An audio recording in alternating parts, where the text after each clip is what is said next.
betonierës famshme, pasionit më të madh shqiptarëve pas viteve 90 që e ka transformuar atë që mund quhet peizazhi urban I Tiranës në një nga shtëpitë karakteristike të Tiranës. Shtëpinë e Harasanëve I kanë dhënë një kujtim, një kuptim krejtësisht tjetër.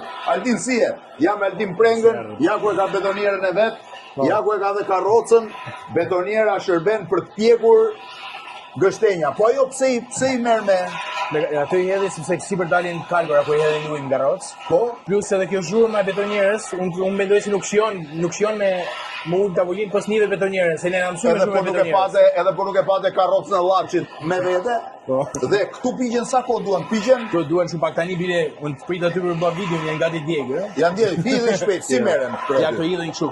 Si hidhen? Ka stil betoniera. Jo, dhe shoh që ka stil betoniera, po. Tamam betonier, domethënë. Po, ja. Edhe hedhin duke kjo. I hedh të gjitha, dhe çojë edhe një çik më shumë. Jo, s'ka nevojë ka. Okej, betoniera shkon në vendin e vet. Ja ku janë gështenjat, na u dogjën pak këtu është edhe vera e kallmetit. Nuk e keni idenë e aromës së gështenjave.